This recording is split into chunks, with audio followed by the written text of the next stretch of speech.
अगर आपने चैप्टर को कंसेप्चुअली नहीं पढ़ा है तो आपसे सीबीएसई 2026 से क्वेश्चन होंगे नहीं। उसी का एग्जांपल है 2025 में पूछा गया linear equation in two variable का सवाल। इसमें आप देखिए इसने सिंपल इंटरेस्ट से लेके सारे कंसेप्ट छेड़ दिए हैं। अगर आपने linear equation in two variable को कंसेप्चुअली नहीं समझा हुआ है, नहीं पढ़ा हुआ, तो क्वेश्चन आपसे होता नहीं। इसलिए जो टीचर्स कहते हैं बार बार चैप्टर को कंसेप्चुअली पढ़ो, रटो मत रटो मत रटो मत। आइए चलिए देखते हैं क्वेश्चन कैसे करते हैं। India invested certain amount of money in two schemes A and B, which offer interest at a rate of 8% per annum and 9% per annum.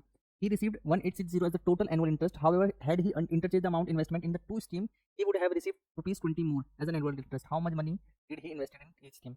ध्यान सवाल देखना। सबसे पहले तो ये बेसिक रूल है, आपको पता है कि जो चीज़ हमसे पूछता है वही हमें लेट करनी पड़ती है। तो हम लेट कर लेते हैं कि दो स्कीम है, ए एंड बी नाम दे रखा है ना, तो लेट कर लेते हैं amount invested in scheme A X, let amount invested in scheme B Y. ठीक है, अब आपको यहाँ पर सिंपल इंटरेस्ट का फॉर्मूला पता होना चाहिए भाई। सिंपल इंटरेस्ट का फॉर्मूला होता है principal into rate into time divide by 100। ठीक है, नाउ अगर इसने 8% ए पे लगाया और बी 9% बी पे, तो 8% of interest on A plus 9% of interest on B, दोनों मिलकर कितना बनाते हैं 1860।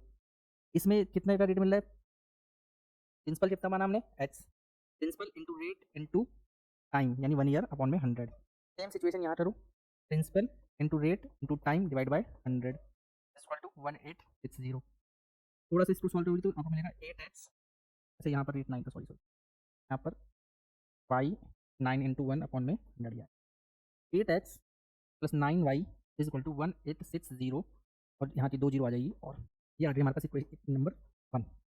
इसी प्रकार कह रहा है अगर स्कीम बदल दी होती, मतलब जो पैसा 8% पे लगा था वो 9 पे लग जाता, जो 9 पे लगा था तो 8 पे लग जाता, तो क्या होता, तो यहाँ पर सिचुएशन बदलती, 9% of interest on A plus 8% of interest on B, तो ये बनाते हैं हमारे 1860 तो बनाते हैं और 20 और बना लेते हैं।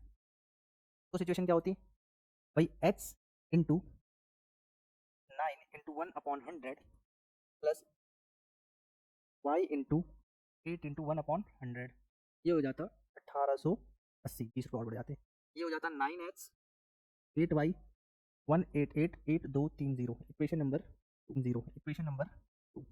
अब हम इसमें लाएंगे सब्स्टिट्यूशन या एलिमिनेशन, क्या ला दें, एलिमिनेशन ला लेते हैं ना। देखिए ध्यान से, बाय एलिमिनेशन मेथड आप पूरी इस वाली